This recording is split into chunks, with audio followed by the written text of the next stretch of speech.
All right, guys, I gotta get this off my chest. I received a package from Shane today. This Oh, fucking no. asshole. Look at what this dick All bag dildos, sent me. isn't it? He's What like, is a bag of dicks? got some fucking reading material for you, stupid idiot. And it's so it's how to be an NFL numbers guy for dummies. It's the Great. first run we got Great. here. Yeah. It's a good book. You already have it. It's quite I read quite that the every night. It's like volume. my Bible. It's my Bible. But this is the one that really set me off. It says, "So you want to be a numbers guy" by Mike Greenberg. Trying to get you a good view here. Look at this. Oh yeah, you do got a Mike Greenberg kind of thing going. I mean, on a God. good day, you got that. You shaved up real nice and in real good shape. You could be Mike Greenberg. See, that's why I'm going to go the cocaine bone broth route because I don't. I would go. Oh my God, I'm flipping Go through the this one now. way. This dickhead put the cover over a telephone book. It's not even. What the fuck? Shane from Shawnor, everybody. That's All amazing. right, Shane, you got me on that one. You got it. That's a asshole. crafty. That's a crafty motherfucker in more way than one. God, well, he's put too much thought into this shit. Like, you know what I mean? Got a lot of free time. I did not give him my address. For a Did any of motherfucker you can't give him finish your my address? shirt order. I haven't had a shirt order finished in 2 months. I put this fucking thing in. He can't get that, but he can make you a fucking fake book. That's why you're not getting your shirts, I Tyson. know. It's I 'cause know. We you're gotta sitting shut this around down. thinking of ways to Gotta troll shut it down. Mayhew. All right. I just saw something out the window too. I don't know. I'm a little off my game here. God damn Hey it. man, once you start receiving packages from Shane from Shauno, it really makes you want to go get some motion sensor lights. I know. And my wife's like, "Hey, a package showed up for you today." It looks all sorts of fucked up too, Ty. You know what I mean? Like this box it's got bomb written all over Yeah, it. the you know? the Unabomber packed it. Oh yeah. Oh yeah. It's ticking like a little bit when you shake it. I'm like, that's not good, but you know. Like, who puts an address label using a typewriter? I got his PO box number here though, so he gave me a little bit of a lead here. Shane, I'm fucking coming It's for even you. creepier, guys. It's a label maker. He takes like a label maker and just put this sticker on there. Couple pieces of packing tape over it. Yeah, you're in trouble. Definitely. All right. All right. Well, I A think we're ready lot to of good start. vibes here. A lot of good material already. I guess we can talk about the Packers. Two dads and a Chaz, putting trophies on the wall. Two dads and a Chaz is talking Green Bay Packers football. Not exactly qualified, but answers the call. Two dads and a Chaz, talking Green Bay Packers football. We gonna break it all down, probably leave out some facts. We gonna make some statements that we'll likely regret. Most of gossip and rumors made straight off the top. So crank up the air condition, cause it's bound to get hot. Two dads and a Chaz, you know we live it and we live it right. Two dads and a Chaz, we gonna break down football for you tonight. Besides them rings and putting trophies on the wall. Trophies, y'all. Two dads and a Chaz is talking Green Bay Packers football. Yeah, we talking Green Bay Packers football. Oh, hello. Welcome out to Two Dads and the Chaz football podcast. The dad bod with the what the fuck did he say? It's the dad, the pod with the dad bod. That's what it is. All right, one more time. Just do it. Yeah, just do it your own way. And I just was make gonna sure do it. I'm gonna try to get. I warn wanna honor everybody the that pod. kids should not. He told Caitlin, he's like, No, you need I'm to not tell all doing the that. kids. Like, you should not tell kids to listen to this show. Oh, yeah, right. No kidding. We can't afford to turn away 5% of our demographic, Mayhew. We're taking it. We're corrupting these kids. No, yeah, it's mostly just Russian bots, but we need them. My son told me that they're talking about it on the playground. They're heartbroken over the loss. Yeah, your kid's gonna get his ass kicked over this. It's unfortunate. This pod. It's not good for any of our kids. Okay, moving on. Here we go. Hey, welcome out to Two Dads and a Chaz podcast. Now, everyone focus up. This is an important show, okay? This is the show where, as a group, we are going to process the Packers 49ers game and, as a group, come to grips and answer the question, is this year successful or was it a failure? What's your take, guys? We're going to break it all down, likely leave out some facts on this week's episode of We talking Green Bay Packers football. Trophies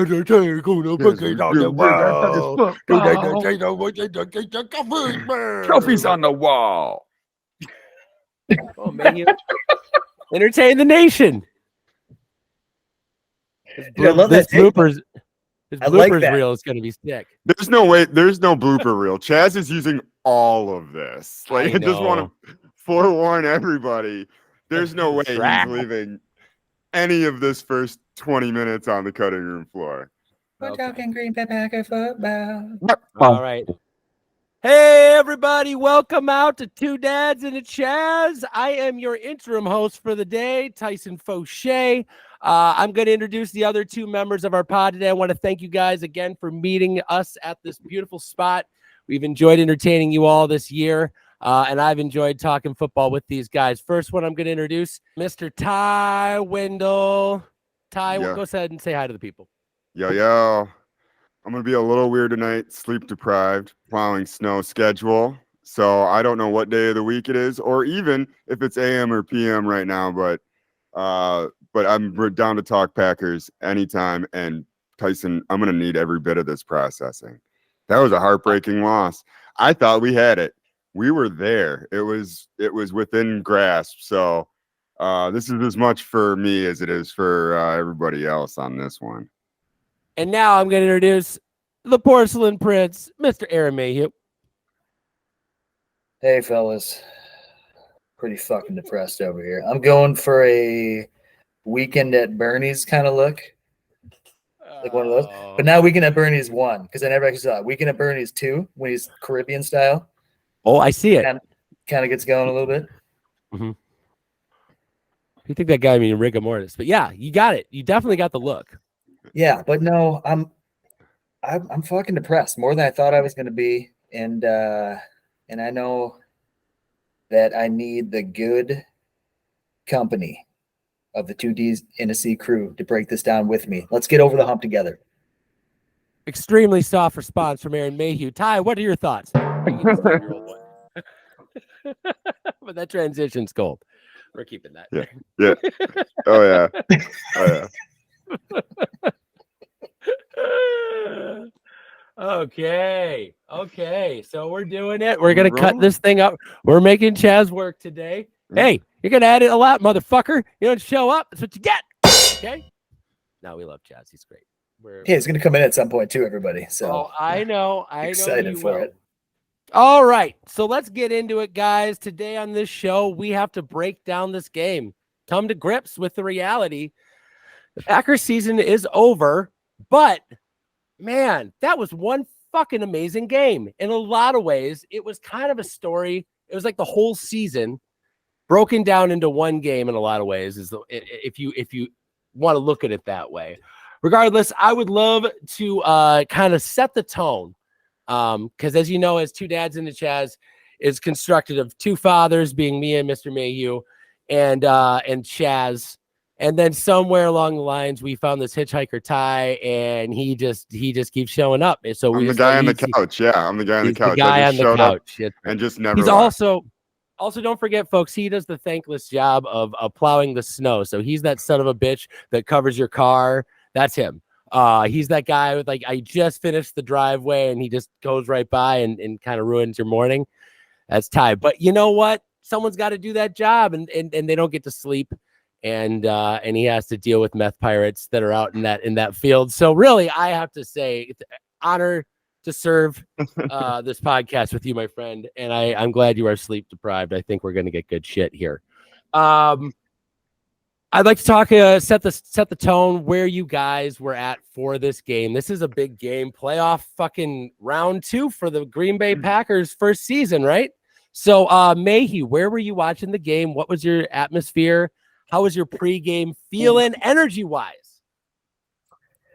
Gentlemen, it was just from circumstance. I ended up watching this one at home again with just the family, just my wife and 2 kids. really excited about that. Got a little snuggle huddle going on downstairs, blow up Mhm. the mattress, you know what I mean? Get the fire cracking, all the stuff, surround sound, feel really good. And anybody who talked to me that day in this group knew that I'm not talking ultra confident. I just had this feeling that we were riding a wave, and in my heart, I thought we were better than this team. Okay. Clearly, the scoreboard did not say the same thing by the end of the game, but I do think if you go back and you watch that game, that I was not wrong. The Packers simply missed out on a lot of impact plays that could have turned that game around, and we just didn't do quite enough to come away with the W. No, that's a fact. Ty. I'm assuming you're keeping with your theme of staying home, watching the game, chilling. Am I right? Or did you go to the bar this time? Did you On go my to the couch the garage? way God intended. Yeah. That's right. So no. I want to ask you guys. Change nothing. I wasn't going to change anything, right? Like, just keep it the same. Like what we were doing, what we were producing. Yeah, no, I wasn't gonna risk it. Not in the playoffs. So I wanted to ask: did either of you gentlemen get the opportunity to go to a Wisconsin grocery store pregame? It was a night game. Did you get a chance to go out and see this beautiful town pregame? Because I did, and it brought a tear to my eye. I mean, I was in the grocery store, guys. I swear to you, every single spot was taken, and every single person in that store wearing Packers gear, ready for the game, spending big money. I was like, had such pride in my little cul-de-sac in my area that we were able to bring that much energy to the grocery store. It felt like 2 Christmases, and everyone's giving each other high fives and talking about the game. And I'm like, only in Wisconsin? Am I wrong that like everybody does this? You probably avoided the grocery store because it's a madhouse before the game. But for me, as a purveyor of food, it warmed my heart. It touched my soul. I cried a little bit as I waited 45 minutes in line to self-checkout, because it's just amazing. The culture that this state and the passion, regardless of where you are in the aisle of any political side or anything else, man, we really love the Packers. And it was beautiful to see that energy reignited, and just it felt pure to me. So I was curious if you guys had hit a grocery store, but it sounds like a couple times this season. And you know what? I've intentionally saved the grocery run to like an hour before kickoff, just to get that experience. Just to be like, whoa, 75% of the people here are just going for the brat freezer. They're gonna hit the cheese shelf on the way out. And it's like, but it is. I've been in that grocery store scenario where it's just like, wow, this is like, it feels like an event. Like, it feels like the stadium may as well be across the street. Like, it's Wisconsin. Really, it's how are we so good at tailgating? Because this is how we do it every time, whether we're there or not. We're creating this cultural moment, this like thing. Yeah, that's all well put, Tyson. But way to point that out. The grocery store is a special place in Wisconsin. 2 hours before kickoff. Yeah, gentlemen, there's not a day that goes by that I don't visit the local Piggly Wiggly here in Cross Plains. Okay, so you better believe I was there. But Tyson, I got to stop you short right now because my cookie crumbled a little bit differently. Not a lot of Packer gear. I get in line and they were long. Okay, because it's Sunday. Everybody's like jacking up. It was fucking coupon city, bro. These old ladies were swiping coupons and fucking coin purses like it was going out of style. And I'm trying to maintain my positivity, like you said, manifestation. It gets difficult though, bro. It gets difficult. You're going to the Piggly Wiggly. They don't even have like a self-checkout there. This is like a 1950s grocery store chain that like hasn't changed anything since they opened. It's fine. We can debate who's the best grocery store chain, but I think we know Piggly Wiggly is not high on the modernization department. I'm just saying. A lot of old folks running that department, that company. How goddamn dare you, Chad? I will shout that out. I will shit on that store on live television. I don't care. Fuck those people. That's outrageous. Anyway, Tyson, back to you. All right, thanks. That's great stuff. So really, I'd love to break down this game. First of all, I'd like to talk about the weather and the fans. I feel like two things. One, people from California are soft as a fucking pillow. Like they couldn't handle that it wasn't perfect out. And it, for me, I like felt it in the television. And I'm like, these fucking people don't even want to be there. They want to be in a suite or like a cool, North Face tent, but not like this, and maybe a yurt. This is bullshit. I don't care for this, So like I'm like, this seems like they don't want to be there. Whereas like if it's snowing, raining, fucking sideways ice, we're sincerely into it. Like we're like, this is gonna make us win the game. So like I felt like we had the advantage. And the weather, guys, Ty, did it play a factor in the game? Absolutely. In the first half, 49ers definitely had some miscues, some slips. Ball was coming out of Purdy's hands pretty funny. I think there was advantage. The weather was advantage us in the first half. Because we didn't even notice it. It was oblivious to the Packers. They were playing right through it. The second half, I feel like that flipped a little. And I feel like the slippery ball and the poor footing benefited the 49ers more in the second half. Yeah, it feels like I agree. I felt like our team handled it better in every department but the safeties. It felt like the in general, the weakness and depth at safety all year seemed to get by. And I was like pretty impressed with how well they had played considering who they were. But it kind of showed up in this game, I feel like, in the worst possible time when we really kind of needed them. And I feel like the weather really affected their ability to cut and hold their spot. And it just was that's what I saw too. But overall, Mayhew, I think you probably agree. The Packers seem like they handled the weather better, right? Yeah, I would say from a game standpoint, we didn't seem to be phased by any degree. I'll say like one thing too. I'm always shocked. Like you watch on TV, right? And I'm not sure what the camera is like doing, where it looks clear as day, and you're like, I don't really see an issue. And then like go to the sideline, you can see it like pouring down. Thought that was interesting. The other aspect here that I heard later, and I didn't go back and look necessarily, was that I think Brock Purdy, with his tiny hands, was concerned about the ball slipping. He started off wearing the glove. Okay. Now, he threw fucking horribly, and then I heard that he took the glove off only to like really kind of throw his game off a little bit. I only know this because Brady Quinn, who was a horrible fucking quarterback, but he did play in the NFL, talked about it this morning on radio, and I'm like, Brady, that's actually really good insight. And they were talking about like, man, you're all in one way or the other. The worst thing you can do is like switch off. But gentlemen, that made like complete sense out of like what I saw like initially right away out of Brock. Absolutely. Listen, I really want to get into the game. So if it's okay, let's take a quick break. And when we get back from our break, I'd really love to go into the first quarter opening drives for both teams. Because the first quarter is pretty much primarily 2 drives, and I'd love to kind of go through them if that's okay with you guys. All right, everybody, we'll take a quick break. Stay tuned. We'll see you in a sec here. We talking Green Bay Packers football.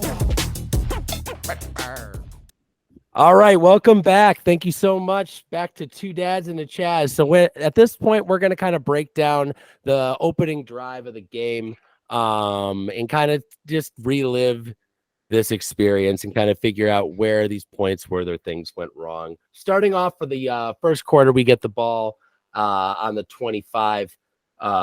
Looks like first thing we get is an incomplete pass to Aaron Jones, and it looks like a pretty bad incomplete pass. At this point, I was concerned perhaps there's going to be some accuracy issues today, because right off the bat, that looked like a pretty bad miss, and that made me concerned. But there was no concern after that, because there was a great throw to Musgraves for a first down. Immediately, I'm like, hey, man, you just got to get warmed up. This is playoff football, Dobbs gets the ball, and it is slapped out of his hands on like a really big play halfway down the field. But really, there was plenty of Dobbs on this drive. He had I think 3 balls. One of them was for a first down.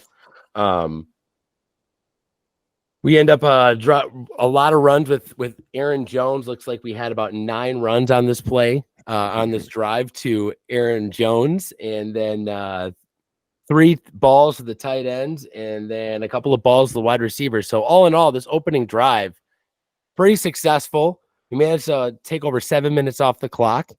It does end up stalling down in the red zone, which is kind of the theme of the day. But Anders makes a 3-point game of that opening drive. I would say their defense looked dirty at times. They had a couple of big penalties that kept us going as a theme throughout this game. But for that first opening drive, it felt like we had them kind of on their heels. Do you guys read that the same way? Oh, absolutely. Absolutely. The that clock, just chewing that clock up and having the ball. And then, yes, they did help us out with a couple penalties. Some scary throws early on from Love. Just, it was that, oh no, is this Jekyll and Hyde kind of thing. But he righted it. He corrected it. And he did complete some passes. The nice first down to Musgrave. But as far as yeah, and then ending in a field goal, which I don't care from what distance it is, that Anders, it was terrifying. So I was happy to actually walk away. That Matt LaFleur, did the right thing and took the points early on. Took the points, yep. You know, I felt the same way. May, you probably, how did you feel? Do you feel differently on that one? I know you're a touchdown guy.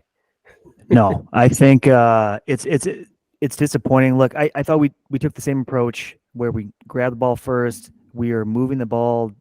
It was a slow, methodical drive. Everything we wanted to. You get down in the red zone, and Tyson, as you said, it was the theme of the day. In that instance, no, you kick 3, you get on the board first, you're on the road. I just wish it wasn't as prominent of a situation as it was like the remainder of the day. But I got to say, gentlemen, it didn't take long for me to appreciate San Francisco's defense. Just want to put that out there. I know we're going to tackle it more, but just a different animal than what we'd faced previously. And I don't think I mentioned it enough in my really sloppy synopsis of the first part of the game. But really, Aaron Jones was the stabilizing force in this drive and was the stabilizing force to our consistent offensive production. So, like, I can't state enough how much the run game, how balanced we were looking, and maybe even a little heavy on the run. We looked in that opening drive and how well that worked. And how I wish that we could have stuck with that. And guys, I really can't overstate enough how much Aaron Jones was the stabilizing factor in our offense's production, because really throughout the game, this guy was consistently moving forward, consistently fighting and creating creases that weren't even there and making our offensive line look spectacular. This is one of the best defenses in the league. This is the scariest pass rush in the league. They're great against the run. This guy made him look silly. He's looked like a top 5 back throughout this entire game. And I could not be more inspired by a Green Bay Packer. I mean, look at this guy. And Tyson, we talked about it going into the game that they were suscept to the zone running scheme that we run. Like it needed to be an Aaron Jones day, but watch these highlight reels, guys. It's the wide receivers on the outside getting it done too. A team effort. And look at these holes, dude. This one was Christian Watson way down there too. I mean, that guy didn't even catch a ball until the middle of the third quarter. Okay. But he was blowing dudes up like Alan Lazard out there. I mean, really, saying the wide receivers blocking. I know. And the tight ends taking on these monster defensive ends, these linebackers, whatever, Chase Young. And, it was amazing to see Wicks take on these dudes and putting them on their ass, pancaking people. I mean, it was a full, I don't know if you saw the mic'd up before from the Dallas game, but there was a point where Reed turns to Jones and says, man, I play hard for you. And if I don't hit my block, I feel fucked up about the whole thing, man. It's like, I just want to go out there and make sure I nail it every time. It's like the respect that this team had for Aaron Jones, man, he played his heart out. And I just wish we could have won the game for him, but there's no way I can look at this game as a loss, because this is probably the best game he's ever had as a Packer in terms of what he did for our team. We So I'll really put it out need here. 5 or 6 straight games of over 100 yards is a new Packer record all time in history. And Joe, Listen, Goody, listen, I know you listen to the show. Here's what I need you to do. I need you to find a way to get this guy to be the all-time leading rusher of the Green Bay Packers. I need him on that ring of honor in the stadium. And I need to give him 3 more years so he can be affordable and we can continue to pace him so he is a difference maker in the last 3 games of the year going into the playoffs, because that's the recipe for success with Aaron Jones. I don't need him putting up 1,400 yards and then getting hurt in week 16. You know, like that doesn't do anything for me. I need him. We need what he gave us this year in the offseason, which was stability. We should also tell him, like, he doesn't have to get hurt to take the middle portion of the season off. I think the way he produced in the playoffs, we just say, hey, Jones, week 8 through 14, that's your time. Do with it whatever you want. We're going to shut you down. Yeah. You don't have to break an ankle to get those weeks off so that you're primed for the playoffs. I think LaFleur just gives them a trip to Bahamas for a month every year. Wherever Peyton Manning went for that whatever- neck stuff, that's where you send him. That German town that gives you the fucking magic stem cells, you go there, get a massage or 10, and let's go. Yeah. Hey guys, let's take a quick break, and when we come back, we're gonna break down the defensive's drive. Another quick break, and we'll be back right after this. Yeah. We talking Green Bay Packers football. And we're back. Thanks everybody for watching Two Dads and a Chaz and sticking with us through all these unexpected breaks. Hey, at this point, I want to welcome back the previous host, otherwise known with the most, the Chazito El Diablo. How you doing, Chaz? He's back, folks. Oh, let me tell you right now, I wouldn't have made it back late in time if I hadn't had time for Energine.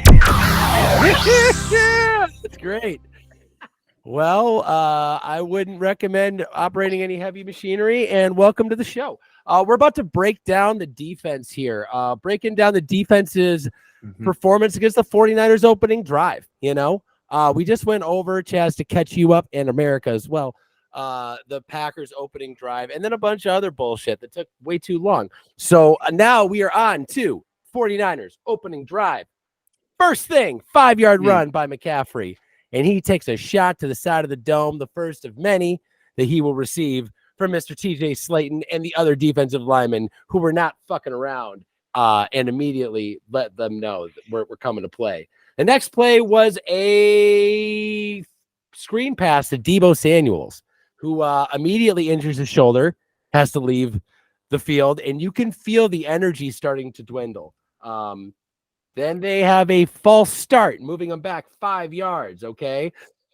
You're feeling the energy kind of like it. And we were talking, Chaz, that it was clear that these 49ers fans are a bunch of soft little bitches, and they didn't want to be out in the rain, and they were frustrated that they had to be there at all, and they can't believe it, and they would rather be, you know, sitting in their canoe watching this, you know, somewhere better.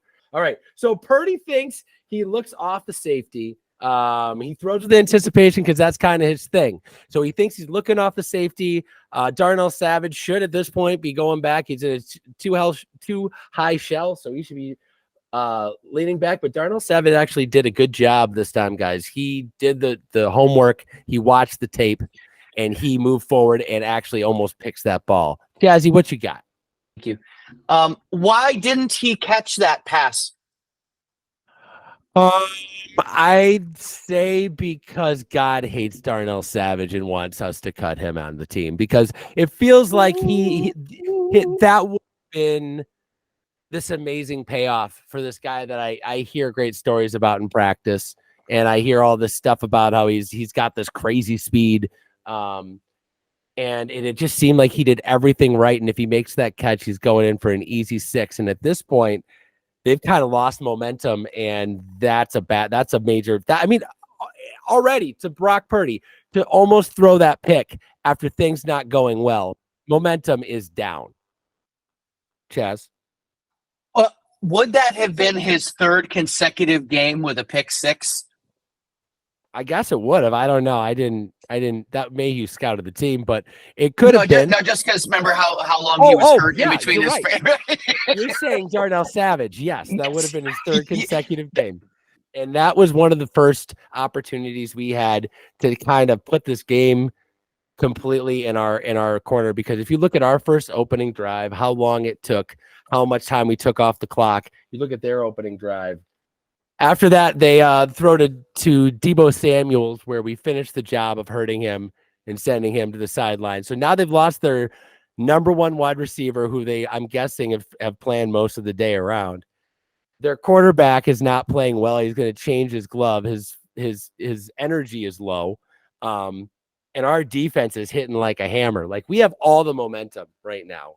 And it is a bummer that after they punt, and we have a pretty good follow-up drive, we still are only up by 3 points at that point, because it feels like we should have done better. And in general, that team was bailed out by Kittle, like every big time. Mayhew, go ahead. Gentlemen, I think for me, and it was like a shocking kind of build up, like near the end of the season. This game in particular, the front four, like trenches, the defensive line played fucking outstanding in my eyes. I could not believe the amount of consistent pressure, and not like that kind of like, well, we're like the, you know what I mean? Like Rashawn Gary comes too far out on the edge, like we give up gap. It's like, no, they played their assignment, constantly getting in his face and forcing him into like bad throws. It showed up in the very first drive where Purdy basically threw, what could have been an interception to Darnell Savage. We're breaking that down. But throughout the game, Purdy was uncomfortable. Tyson, you talked about the interior offensive line of San Francisco last week. It was exposed greatly, and it gave me a lot of hope. I was like, man, we're getting home with 4. We're getting home with 5. Our defense, the secondary didn't have to work super hard, and it set up the game in a fashion that I felt was playing in our favor. And Brock Purdy looked like a pedestrian fucking piece of shit in my mind, almost the entire game. Now you line up the stats to Jordan's, maybe it was close. I'm not saying he's not capable in this league, but on that particular day, he looked like a fucking nobody to me.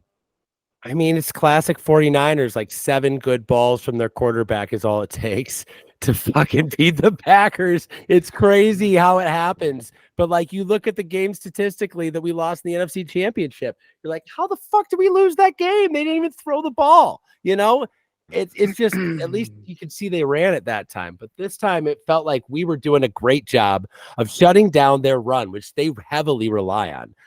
At the beginning of the game, I would say that our linebackers were playing great ball, but Campbell's age and issues, I feel like, really kind of showed up as we were putting both linebackers on that run game, and they use a lot of fullback movement in their offense. So they were always kind of right next to each other. And it seemed like, either Walker or Campbell, one of the two were going to miss the tackle at some point. And the other one was going to clean up. So it was hard to see that throughout the game and how that became more and more of an issue with our safety play. In the first half, I felt like we did a pretty good job of managing the time. I felt like we were going to win the game because we were winning at the line of scrimmage and we were winning time of possession. Mayhew, what do you got? Tyson, I just want to bring it back to linebackers you were just talking about. I actually they were decent. Look, I was one of the first ones all year long. I believed in Quay Walker. I thought this guy was going to take a step, going to be that middle of like the defense. He seems like an average guy to me, like an athletic guy that hasn't quite figured it out. I hope for him to figure it out going into next year. Devondre, you might have been playing through injury. McDuffie, I feel like when he is on the field, you know what I mean? It's a position that I think we really need to get figured out, because when I look across the other side of the fucking ball and I see Fred Warner, holy shit, guys. Do you see what a defense looks like with a goddamn colonel in the middle of the field, just putting everybody into place, hitting everybody harder than anybody else, and setting the tone? I want it so badly, and we've never had it. I can't remember a middle linebacker that Tyson that like fit that bill. To be honest, Mayhew, it seems like there's about 4 good middle linebackers in the NFL right now. So like I agree with you, but there's a huge drop off, just like the kickers right now, where like all the Hall of Famers have lost it and are retiring or should have retired. And now we have this gap where you have to let these new guys rise to the top and see who's who. So I agree with you. I would love, and I was hoping Quay Walker was going to be a little more Bobby Wagner and a little less of a trying to be a coverage linebacker. When he runs downhill, I can't tell you, nothing but good things happen. When he's running at the line of scrimmage, taking up a gap, taking up a blocker, first of all, he wins more times than he doesn't. Second of all, he's freeing up for Kenny to go wreak havoc on whoever's on that side of the ball. Or, on the other side, we have pressure coming from every direction that you add one more guy coming at a different speed. I feel like that's the key to our defense being successful, and that's the key to him being a special player. But I don't think that you can do that from the middle linebacker position, regardless of what scheme you're running consistently, or else you're leaving yourself vulnerable unless you got killer safeties, which there's also a void. Yeah, and I'd also say for our linebackers, I mean, who ran the ball better that day, guys? Our 29-year-old vintage running back, or their guy in their prime number 1 wide receiver in the league with the best running blocking line in football? Who had a better day? Our guy did. And that, I think, speaks a lot to our linebackers' commitment to stopping the run. As much as it wasn't pretty sometimes and it wasn't always positive, like, you got to also give him a hell of a lot of credit for keeping McCaffrey in that run game to less than 100 yards. And like, it wasn't less than 100 yards as anyone got the stats up, but regardless, it was very impressive for the majority of the game. That's also how good McCaffrey is that when you're holding him to 3 yards a carry, we're like, oh, we're stuffing him. Any other running back in the league is getting 3 or 4 yards a carry, and we're like, oh, we got to tighten this up. Christian McCaffrey's getting 4 yards. I'm like, yeah, you're going nowhere, buddy. Guys, I'd like to kind of shift gears to the future of the Packers currently, and that is going to be our quarterback, Jordan Love. I'd like to talk about his performance today. I felt like, or that game, obviously not his best game, but certainly not his worst. Where are you guys at with Jordan Love, Chaz? What were your thoughts on his performance for the first half in general? First half of the game? Yeah. I would say I was real scared coming into this game, but I've been scared going into most games this season.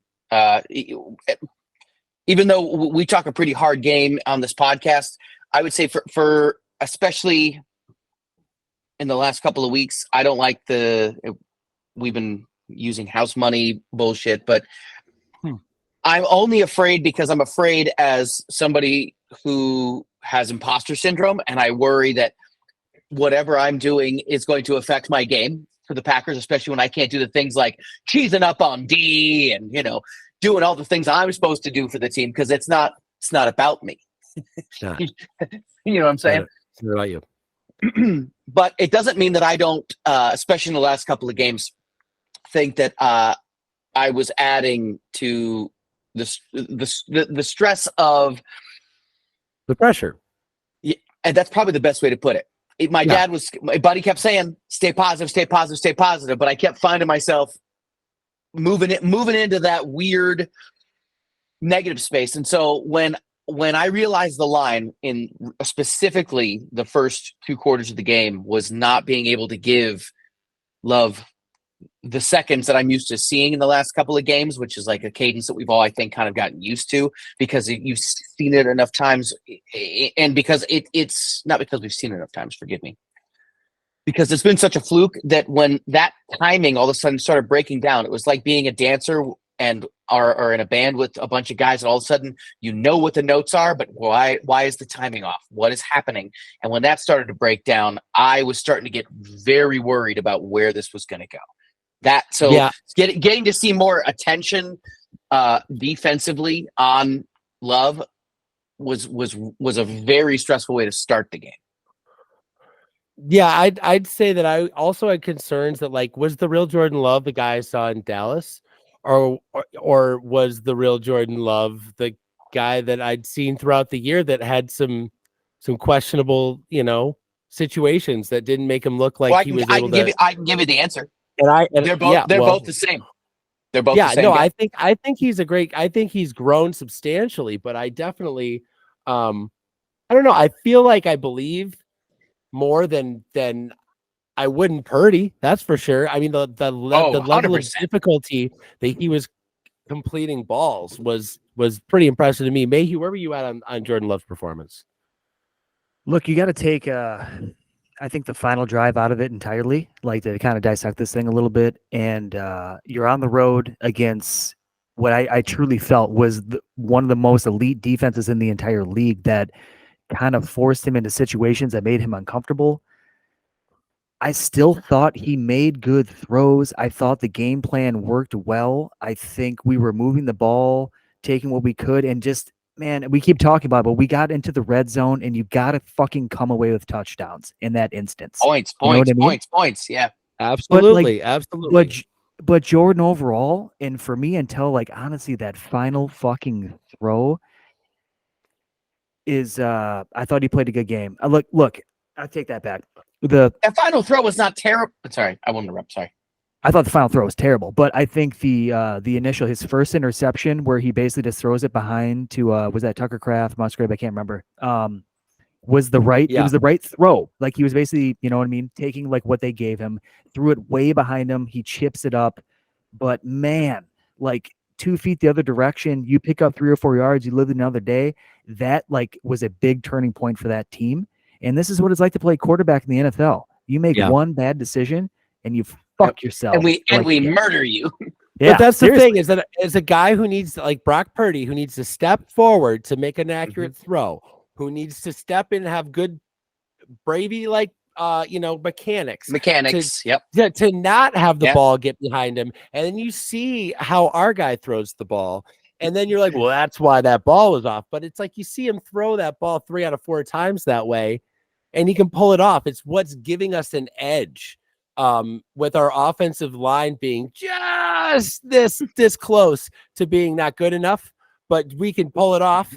That extra step back on that throw creates the angles that you need to complete all the balls. And yeah, it just so happens there's like 5 humans alive that can do that shit. But still, it was like it's frustrating when it doesn't work. I was going to ask you. Well, I was going to say, what were the mechanics? Because, like, I think you've broken it down. I think I've broken it down. I think everybody's at least looked at it enough times with the quarterbacks we've had and said, what were the 3 of the 5 things we could have changed to make that pass work with the guys we've seen make it work? And Tyson, you already literally broke it down, but what would have been the things to make that pass happen?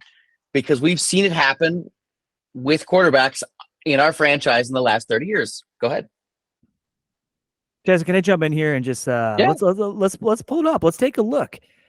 Chaz, the answer is that I don't think anybody can make this fucking pass happen, in my opinion. I can't find my mouse because hold on. Here we go, gentlemen. Let's see it open up a little bit here, and then watch as they freeze when he actually decides to throw the ball. Look at this positioning. Who throws a fucking football like that?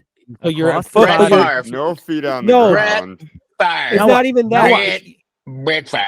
It's like he's jumping into it. It's like he's shooting a half-court at this. shot. But look where the 10 or the 40-yard line is at the top. If he had enough juice on it to hit back there, that's a completion. If you watch this exact same play from behind the QB, back where the line judge is in the midfield, you'll see that the way the ball is corkscrewed to go when it's thrown, that it's got what it needs to get there. I don't know. It was Okay, it was I got not to a go. good Okay, call. hold on. Right here. This is what we're talking about.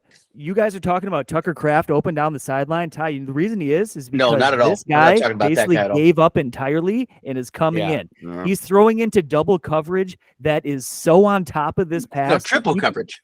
you're Oh, well, that was coverage triple 'cause coverage. the quarterback is coming over. Yeah. This is a horrible, horrible fucking decision, start to finish. You couldn't throw a goddamn laser beam in there and somehow string this pass. It's You bad. could. A major questionable going forward with Jordan Love is so his composure for big games is solid. I think he shows up with a pretty steady demeanor, and he's been very consistent as far as how he presents emotionally on game day, and especially in big games. His composure in big moments comes and goes, but his composure inside of 2 minutes is whack. It is terrible, and we've seen him panic. Yeah. We saw him panic several times throughout the season in that 2 minutes, and he makes it's just like just a really bad decision, the wrong decision, and it really is like a falling apart almost. I don't know, Tyson. He's 24. Yeah, He's a 24-year-old kid, guys. You're talking about stuff that veterans learned after blowing it in the playoffs 3-4 times. Joe The Flacco is importance still of- not good yeah, at it. deep breathing at the end of the game and keeping your head and all that stuff. No, Mayhew. I mean, he played fearlessly, and that's No. what got him here. And he went down fearlessly with something that like he probably should have been afraid of. Maybe what you got? It's simple. This is just PFF, guys, and it's not end all, rule all by any means. But Love, lowest score of the year, probably 54.0, averaged only 6.3 yards per attempt, threw an interception from clean pockets, struggled to find big plays in the middle of the field, and had just one big time throw. Intercepted twice, including on the final drive. It was the second lowest of the season. Only against the Raiders in Week 5 was worse. For most of the contests, Love looked in control of an offense that consistently moved the football, but during the final 20 minutes, it all fell apart. Yeah, because he looked great at parts of that game. I don't agree with PFF sometimes because I don't think they take into consideration a lot of like common sense into being like, well, that was a 3rd down and 4, and he hit a 14-yard out to Dobbs that was a 4th read on that play after needing to like break the pocket and buy more time. Like that's some elite shit. So yeah, he threw a pick later from a clean pocket. He also created an incredible fucking first down after first down out of situations that Brock Purdy couldn't have done. So like I don't agree with all the stats, and I do believe that there was great growth experienced from our quarterback of the future in this game. But if you want to learn, Look, Tyson, I'm aboard with you. No, he's how to be a numbers guy, and numbers guys always Wear say polos, which numbers. is what They love Shane from numbers. Shauno wants. He wants you to wear the fucking polo. Guys, what about our wideouts? We talked about the blocking earlier, but let's talk about the actual receiving. Who do you think stood out in your mind, Ty, as a wideout in this game that you feel like? I mean, I feel like they all did their job that they were asked to do, but I feel like there were some people that really did some stuff. What do you think, Ty? I mean, Dobbs has really set himself up to be the leader of this squad, and I think This week. but And last think week too, throughout he's the got the season- balls. Yeah. last week and throughout the season. I mean, he had a bit of a lull, and he kind of got real quiet at the end. But I think when it came time to like turn it up, Dobbs had that extra that he turned it up to 11, and so it was great. Yeah, and the overall just the give that this wide receiver unit gave it was impressive. They were one of the units out there that was full throttle, all of them really kind of just going for it in every aspect of the game. But for me, the wide receivers stand out. It's got to be Dobbs. Yeah, I agree. I also think they're just tough as nails in general. Our wide receiving squad is tough. They were taking, I mean, the 49ers were going out there trying to hurt dudes. Like some of those hits on Reed, some of those hits that they were bringing against Bo Melton, they were trying to knock you out, you know, and our guys were taking those shots, and these are Wicks 9 and Pro Reed. Bowlers. They had Yeah. 9 Pro Bowlers. Oh, 22 if you count the alternates, and we didn't have fucking one. We didn't have a Not one. Pro Bowler, and they got 22 alternate fucking potential Pro Bowlers on that team, and we almost took it to them. Man, fuck what any statistics say. We were the better team that game, and I Well, for will 3 fucking die quarters. I will die on a hill to say that. I've seen us do it before, lose the game and be the better team. And that's what I saw in this game. But still, it was a damn good game. I'm really proud of Melton also. I think Bo Melton is an exciting player that you can build around. I hope we don't try and kick this guy down to the practice squad and make him earn. Like, dude, this guy's special. He's a leader. He's got the juice. I like Wicks. I like him. I want to see them written into our offense because I feel like those guys make a difference on your team. Do you guys feel the same way? It's an embarrassment of riches, Tyson. And I hate to use the fucking cliche terms, but what else can I say? Like, top to bottom, we have a little bit of everything. We have speed. We have hands. We have great route running. We have willing blockers that believe in this offense and what we're trying to do. Oh, yeah. And don't even get me started on like the tight ends. Man, offensively, I feel... we have a window here. We're 2 offensive linemen away from needing nothing on offense.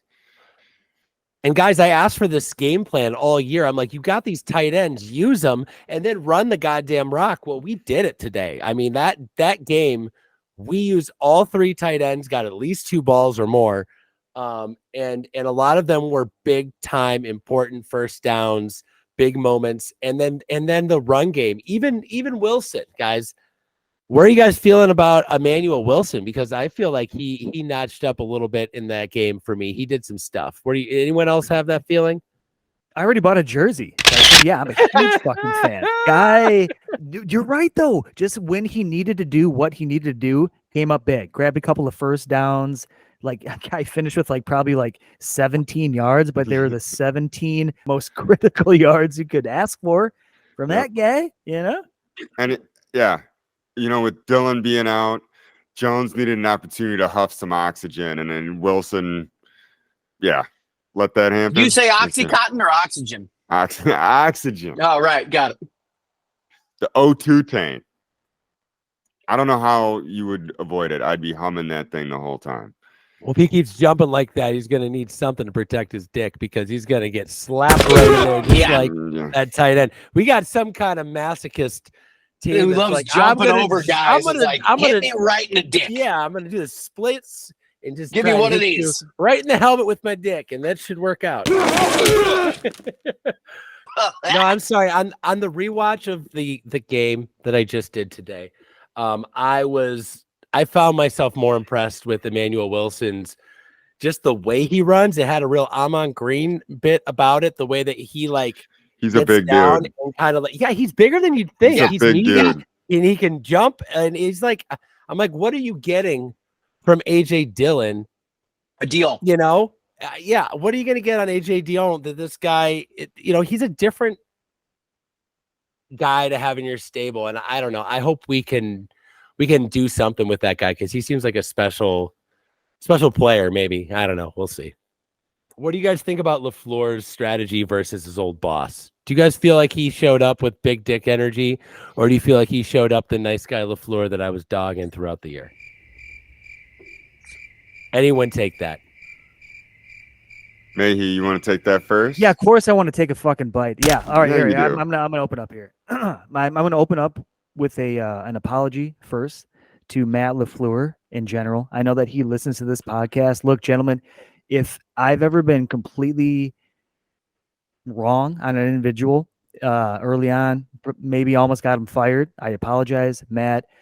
He's made me a believer. And this goes deep back into I think he got hired under this very odd pretense of Aaron Rodgers is going to tell you how to run this offense. We're not even going to actually allow you to choose your defensive coordinator. And we hope that you and, Gutekunst get along.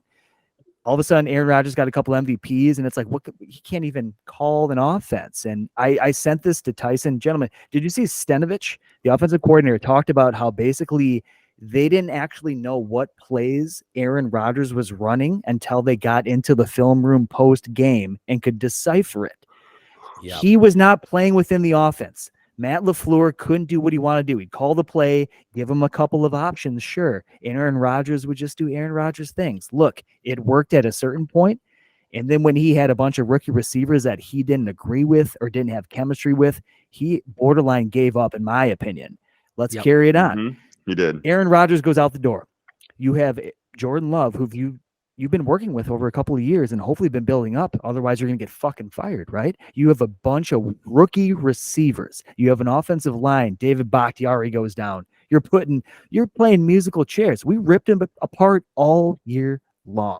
You have a defensive coordinator that everybody fucking hates and wanted to fire since like goddamn August. All of this is like piling on your shoulders. So you're going 2-5. You're going 3 and blah, blah, blah, blah, blah. You know what I mean? Does this guy cry in press conferences? Absolutely. Does he like drink wine and chocolate and like get emotional in his basement? I have no doubt. But did he fucking give up or did he lose that locker room? I truly thought he did. He did not. He took that locker room. He stacked success upon success upon success to shut us all the fuck up. And then today, gentlemen, fired Joe Barry. That was the nail in the coffin for me where I'm like, I am so behind this guy. I don't even know where to begin. So I'll leave it to the rest of y'all, but that's where I'm standing. I'm on board. He's the one that fired him?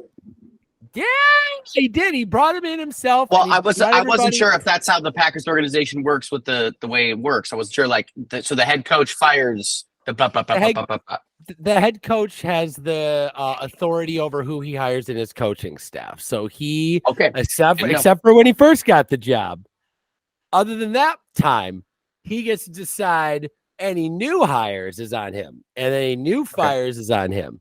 And then when we fire the head coach, that's on the president, but not the general manager. It's confusing. And all of us, because we vote, obviously, because we all own.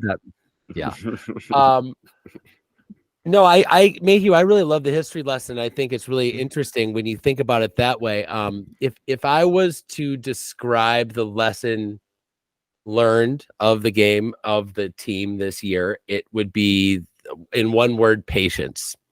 Patience is one of those things that you can't convince someone who has no experience it's worth your time to understand that it's so important. But we had to have patience LaFleur had to have patience with this whole Aaron Rodgers situation and the coaching situation. He had to have patience developing a quarterback that he knew he wasn't going to be able to play. We had to have a backup quarterback that had to be patient while we had to wait for this guy's glory to work out. We had a fan base that had to be patient while we watched a team not seem to find success until after the month of October.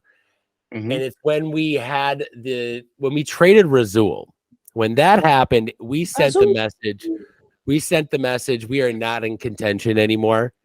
I feel like the pressure was off of Jordan Love at that point and not need to be perfect anymore and just go out and play, or he might just lose his job. And Matt LaFleur, I think, kind of went and said, hey, guys, I think I've let everyone be the coaches they thought they wanted to be long enough. I'm just going to go ahead and take over. And it feels like our defense started performing better. Our offense all of a sudden started being able to do simple and then complicated things. It felt like Matt finally had enough and decided he was going to get out of his comfort zone of running the offense and managing the politics of the team and get in the dirt and actually flex a little bit and save his job. And I can't tell you how much I respect the way that he had to go about it. It required such extreme patience that I, as a fan, didn't have. And America in general is such an immediate, I want immediate results, and football is the most American sport. So I love that you're talking about the Packers' need for patience when the Bears haven't won a Super Bowl since like 1985. But I'm saying all these other teams go through, like the Vikings and their like 6-year cycle of like, and the Lions' first playoff win in 3 decades, and we're like, I'm just like saying I find it's like, oh, we had to we had that really bad 8 weeks there. Like, But really, we had to give up hope. We had to believe that it wasn't going to happen. And I feel like that somehow relieved the pressure of like, how do we get it to work, and just let everybody be who they are and just let them be themselves. And the us not believing this team was good allowed us to believe that this team is great. Because like we didn't believe that as a fan base. It was impossible to, based off of the evidence given, but then everything changed. It's impossible to give credit to anyone more than Matt LaFleur. Especially considering that I've been a Packers fan for a long time, and it's a complicated political landscape to sit through and wait for things to happen. And everyone's wondering why this hasn't happened and why this hasn't happened. To have the first real day of us hanging out in the off season, to hear that we got not only another kicker for the team to challenge our shitty kicker that we have now, but we also fired this guy that everyone was asking him to fire, that he didn't want to fire, but he knows is what this team needs. And the fact that he waited until then to do it, I think really speaks highly of his character and what he thinks this team needs. Mayhew?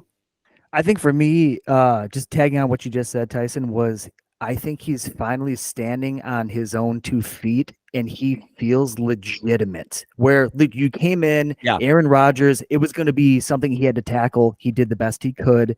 And I think it made me feel like the GM and like the direction of the team, they actually did have a fucking plan. And it's played out to almost like perfection to a certain degree, right?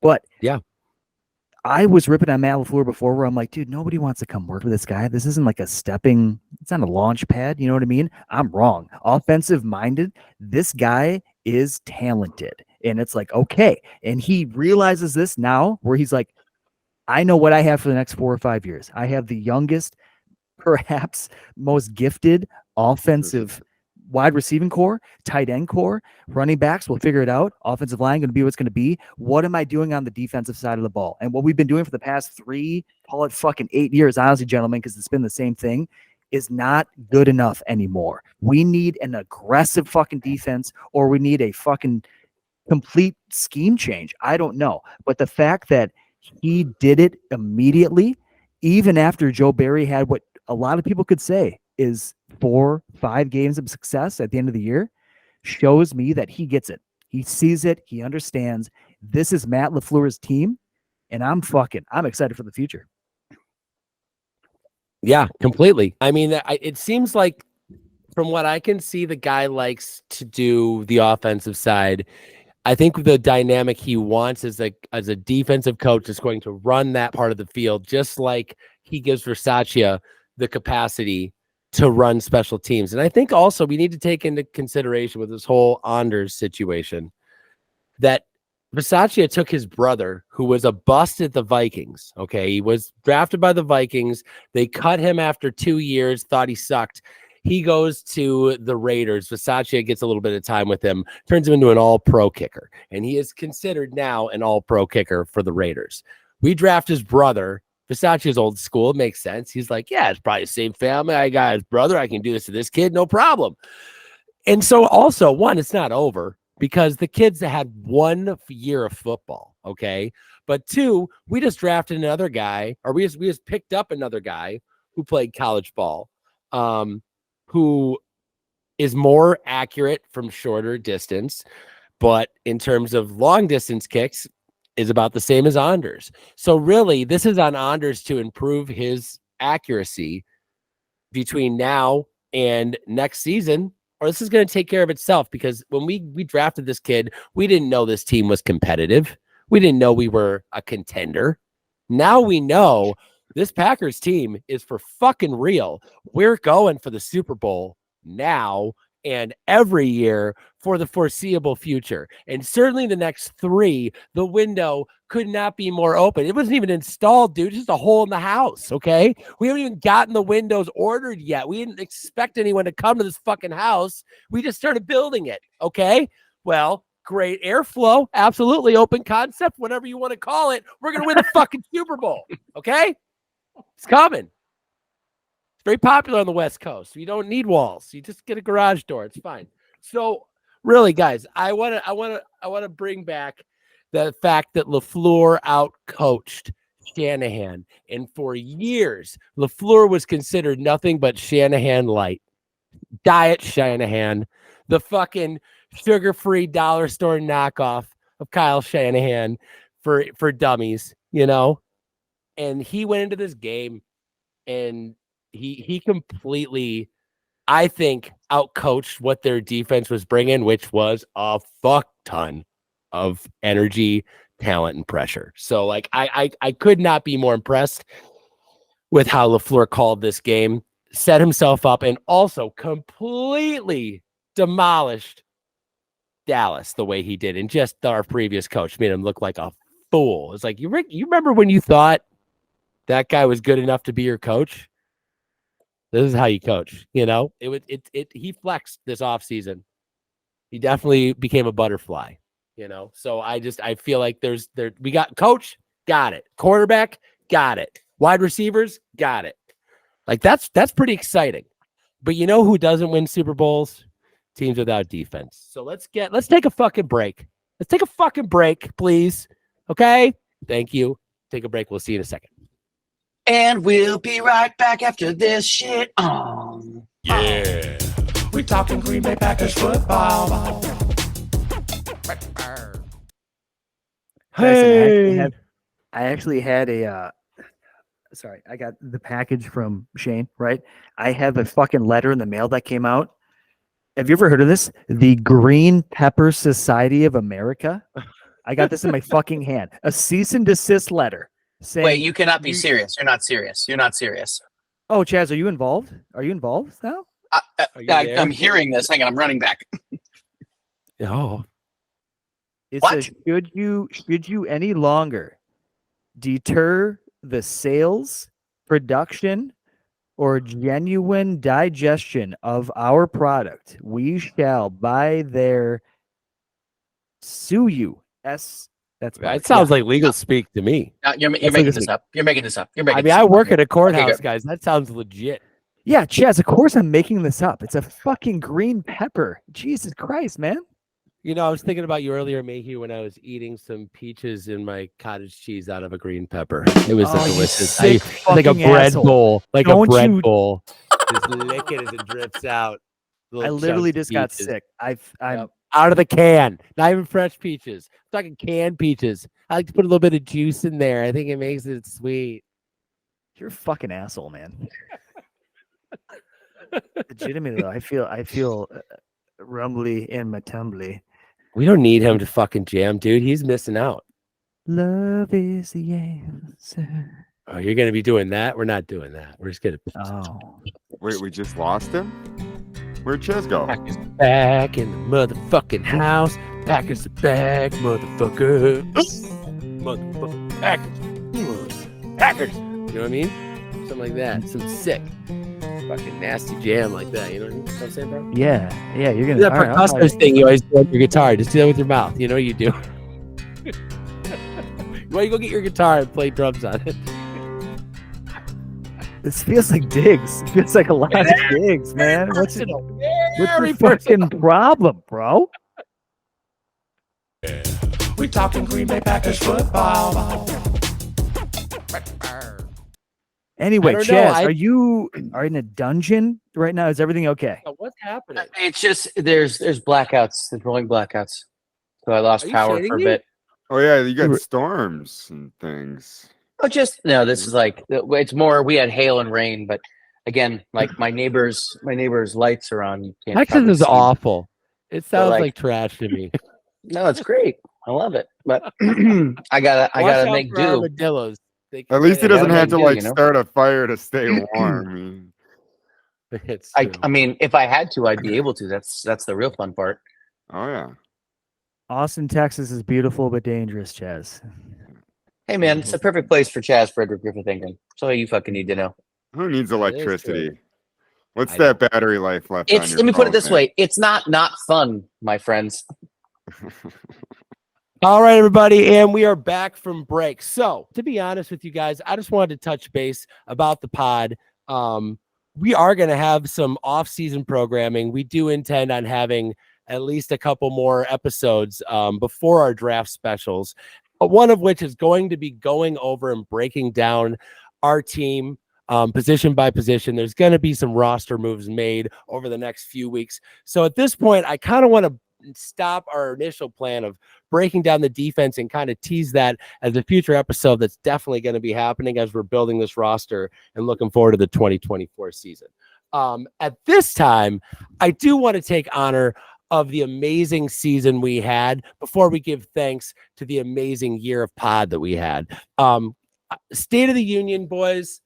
Where are the Packers at right now in your mind? Are we heading in the right direction? Do you believe? Where are we at? Who's ready to give the State of the Union first? You want to go, Mayhew, or should I take this one? Take the lead, Ty. Let's All go. right. right. State of the Union, Ty, what you got, bro? The state of Packer Nation is strong.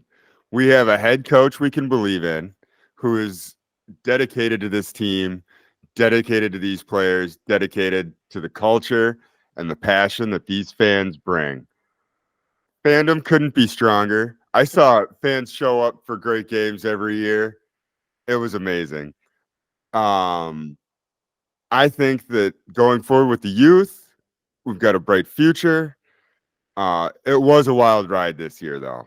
It really was. It was the ups and downs of everything you want from a football season. And I was grateful to be able to be part of this. But as far as needing to start over, That was pretty good up until That was point. really good, man. no, they're going into next year. We're either the second best team in the NFC North or the best team in the NFC North, depending on how the Lions season shakes out. Right now, even with the Lions posing a threat, I think we're a front runner. We've proven we're a playoff contender. And I don't know how other teams are going to enjoy this offseason, but I'm going to enjoy the offseason in the fact that we don't have far to go. We are a top team.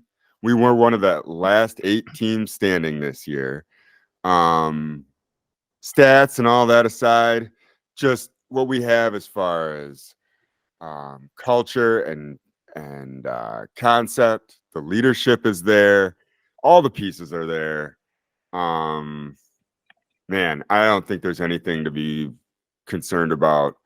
There are things that I'd like to see improved upon, but if you took some footage from the free fall that was week 6 and put it up to me now, I was flat wrong on where I thought this team was headed, and in just such a short time. An amazing thing to get playoff win this year on what should have been a transition year and a rebuild year. All the unknowns, to take the best team in the NFC, or the 9 Pro Bowl, 22 Pro Bowlers, and to have the lead in the third quarter shows that we are not just headed in the right direction, but we are right on track. We're a contender next year. Unfortunately, it ended for this season, but I like what I see just all around, culture, scheme, everything. We're going to make some moves this offseason, but I hope they can keep what they built this year. And just, there are a lot of teams that are going to have to rethink and reconfigure, and we're going to see hirings, firings. Packers don't need much. They really don't. And with a fan base like they have, hell yeah, you got to believe. Hell yeah. Nice. You got to believe. Jazzy, what's the State of the Union? State of the Union is there's power down here. And I got to tell you, there's power down here and there's power in here. I got to tell you right now, because I've got the power to believe this year, man. I will tell you this. I love getting beat the shit out of Dallas. Sure. Who wouldn't enjoy that? Who wouldn't enjoy that? Who wouldn't enjoy that, right? But also, Certainly not a Texas when I resident. look at the entire season that we had, it's a Cinderella story, but it's a Cinderella story that actually has a second season to it or a second movie to it. It's Rocky 2, it's Rocky 3, where there's just something really special about this team. There always has been. If you saw that recent thing with Brett Favre talking about how we're the internationals team, whereas that's what Dallas is. Dallas is the internationals team, not the nations team. We're the nations team because if you've ever been in that city long enough to understand what that franchise means to it, that city and that state, and that stadium and that museum and the history behind it, I think everybody would agree. It's authentic. It really is. Authenticity. Yeah. And even if you disagree, because your team might be as old in some ways, you'll at least you'll bend the knee and you'll give a little respect to it. And I got to say, right now, with just the way the season ended, I'm upset and I'm going to feel those feelings.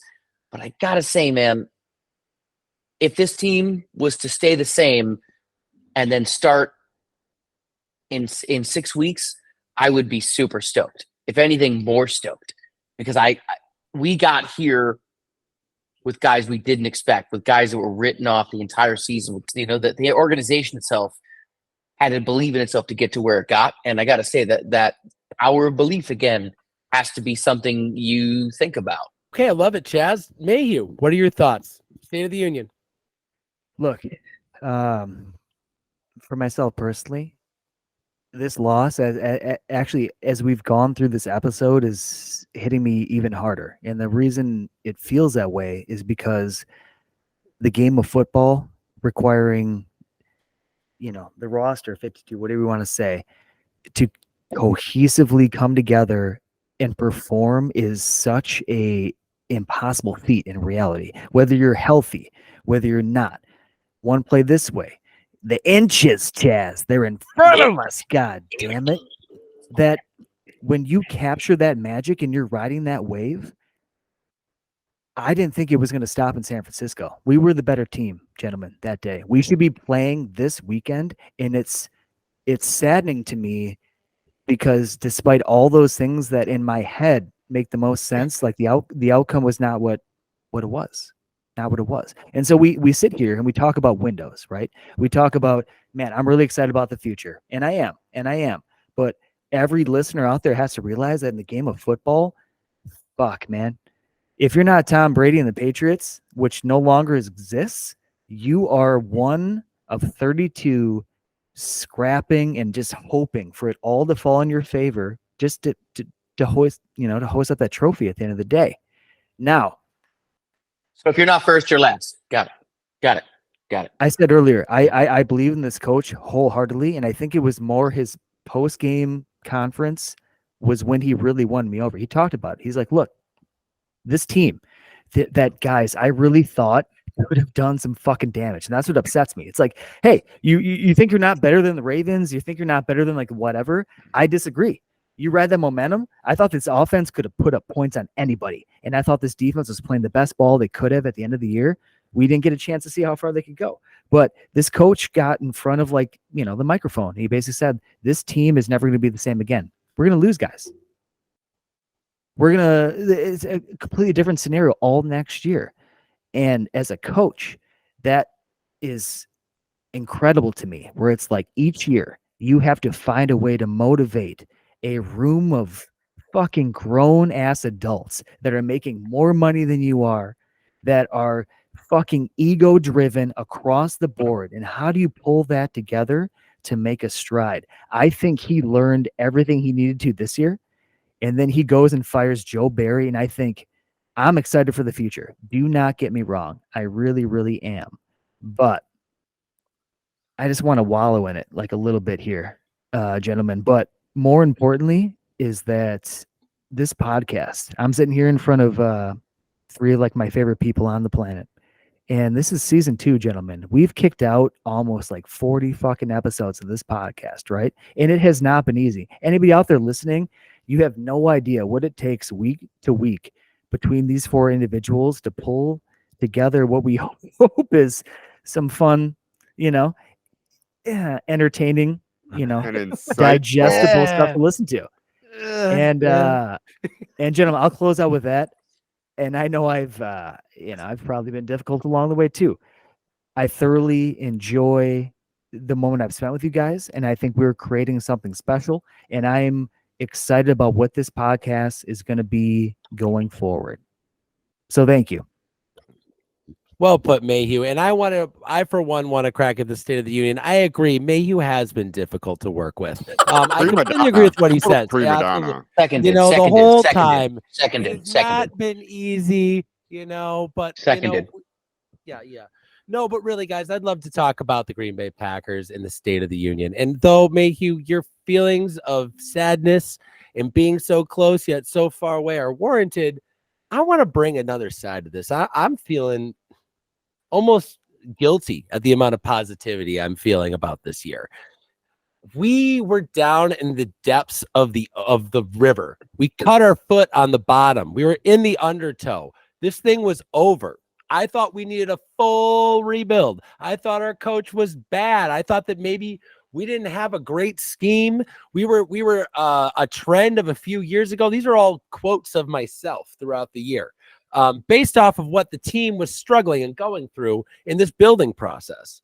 However, we enter out the other side with an offense that is cutting edge, that other people are going to be taking what we did this year and trying to emulate it. We have a modern quarterback, one of probably 10 in the league, that are exactly what you want when you're in the modern day of the NFL. What you're hoping all these quarterbacks you're drafting can turn into is what Jordan Love just showed you today. Also, there's an element of his game that hasn't even been discovered yet, which is his athleticism, him being able to handle these big situations, him learning from these mistakes, which he showed this year. He learns and takes his mistakes super seriously. So, I feel like our team has set ourselves up to take these negative situations and do something with them other than just take some trauma, feel bad, come back and be like, that's not us, this is us. No, I think you need to take your failures in life, use them to build a better, more confident firewall against them happening next time, and see these things coming and make the necessary changes. We came out the other side with a cohesive receiving group that is on the same page, developing at the same time, has respect for each other, and has, most importantly, has love and respect and belief in the scheme. So now what we wanted at the beginning of this year, for me, going into this year, I had 3 goals. 1, what's a team look like that Matt LaFleur actually wants it to go the way he did? Were we going to see that? Well, shit. Yeah, we did. Is Jordan Love any good was the biggest question of the year. Are we going to have a quarterback of the future? Do we need to redraft? Well, that answer was done. Absolutely, he's good. We definitely don't need to worry about a quarterback. Our team is strong. And the final thing on this was, is our defense as bad as we thought? And the answer is, yeah, it kind of is as bad as you thought. Our defensive coordinator is a problem. We didn't know what we were going to be walking into this year. You don't want to destabilize what you've already built. So you keep Joe Barry for one more year. By the end of the year, it was obvious who was not up for the task. And that was the kicker, defensive coordinator. I am very tickled that we have actually made moves to make changes in these departments. And I am also amazed that not only the swiftness of action, but the action that we were all asking for happening at an appropriate time for the people that it's happening to.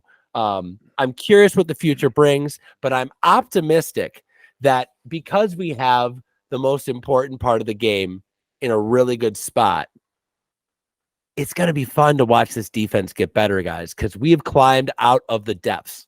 We know who's who on this team. You know what's what. There's no more questions. We know who's aging out. We know who's costing money. We know who we can't afford to spend. We know our budget. We know what we're up against next year. And guys, I feel pretty optimistic.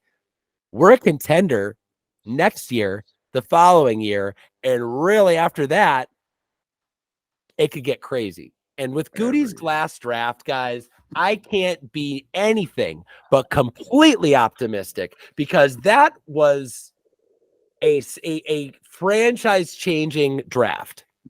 And if we can follow that up with even a mediocre one, guys, this team is in a good spot, a really good spot. So Tyson, that feels like a think- great time for a break. Yeah. Yeah. State of the Union is strong. We're going to take a quick break and then wrap up the show.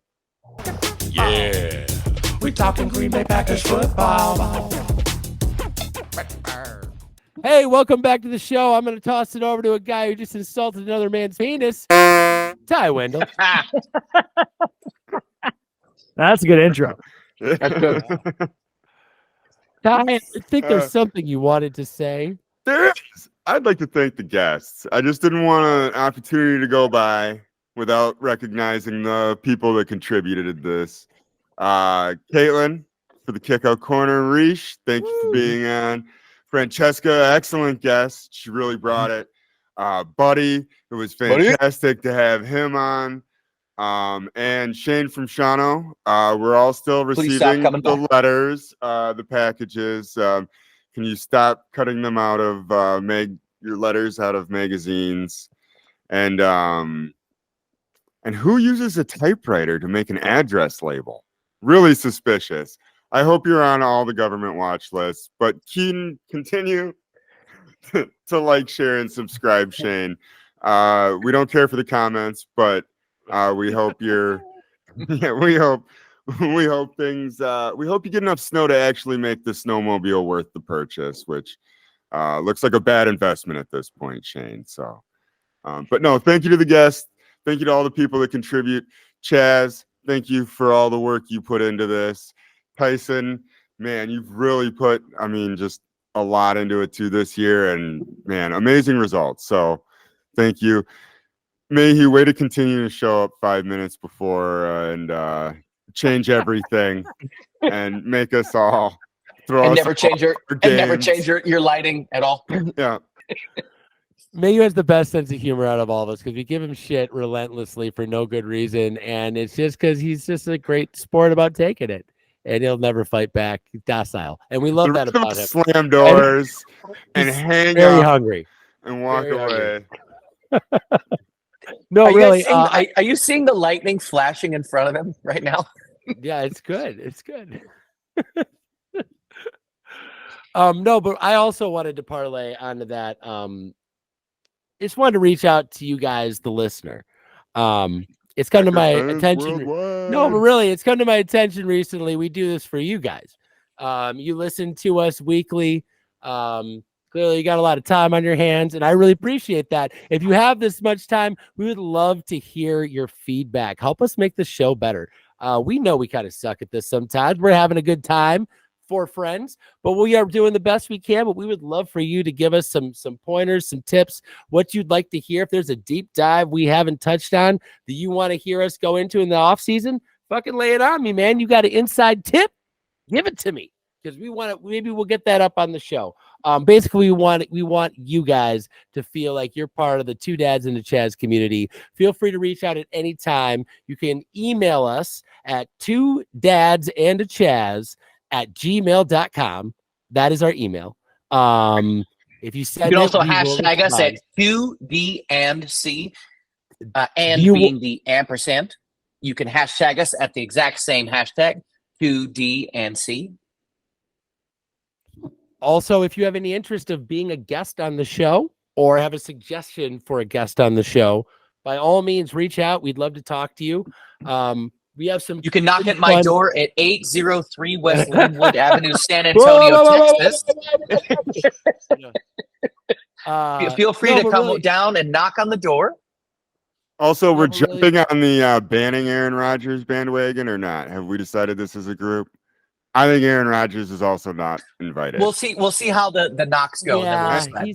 he's not doing good things for platforms, you know. So I don't think we're gonna. Aaron, I'm sorry, we're just gonna hold off this year. But We'll you know, see. who We'll knows see. this year. Let's see how the whole Brett mailbox Favre is thing welcome goes out. anytime, as long as he's not in jail. Brett Favre, you come on down. I'd love to talk, bud. Love to talk, Dad. Oh boy! Love to play catch, Dad. Oh boy! Home. Oh boy! Quick a message from No, our but for real, sponsors. folks, No, but for real, folks, thank you so much for all of your support, listening, your comments, your likes, all of it, sharing, subscribing. We do this for you guys, and we will. We want to get better, so help us. Really, there is a little bit of football left in the year, boys.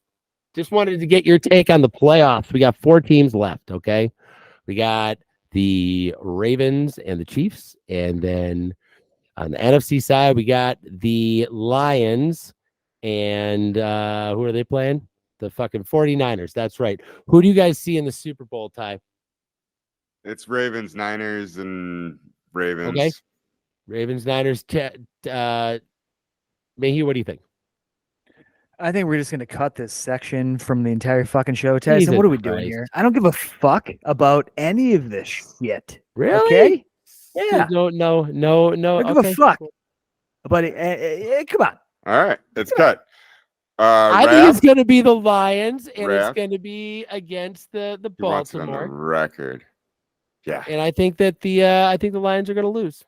I think the Baltimore. That's a great take. That's Yeah, a great thanks. take. Thanks. Yeah. And Yeah. I'm serving up coney dogs at the restaurant to root for Detroit. Well, 'Cause that's fuck, where I'm at. I where will I'm at. actually. I'm gonna be there for that. I love. Yeah. 'em. Come Coney on dog? down, get a coney dog. Yeah, get a coney dog. I'll get a go dog. I held the all the peppers out for you. But yeah, I'm really excited for next year. I'm excited for all this, and shit, man. I don't know. I know we end with these hashtags. Do you guys want to end with a Stay Strong Packer Nation, or what are you guys thinking? It's a hashtag Go Pack Go. Yeah, it's classic. Tried and true. Something. I was trying to. Yeah, I don't want to talk about other teams. I wanna Do talk you about have this anything you want to wrap with, Mayhew? You got anything left on your plate there that you feel like you've left unsaid, or no? Yeah, I feel like now I'm upset with Utah on a personal level, but we're gonna address that in the off season.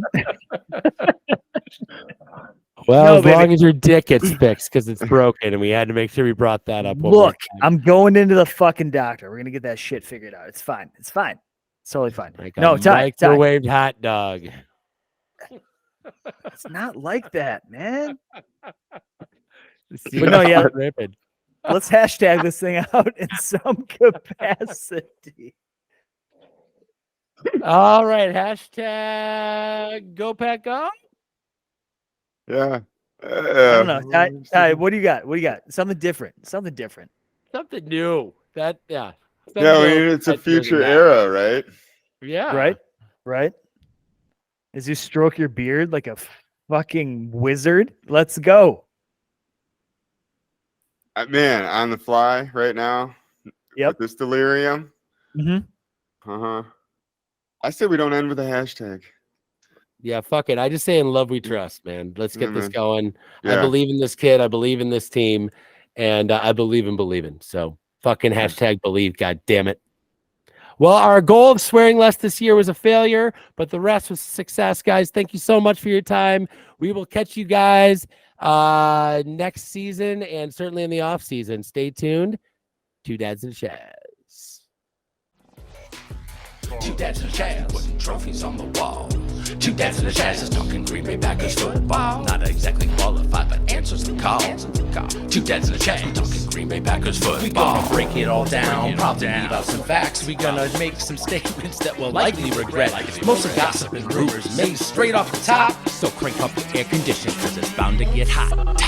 Two dads and a Chaz, you know we live it and we live it right. Two dads and a Chaz, we gonna break down football for you tonight. Besides them rings and putting trophies on the wall. Lombardi trophies, y'all. Two dads and a Chaz is talking Green Bay Packers football. Yeah, we talking Green Bay Packers football.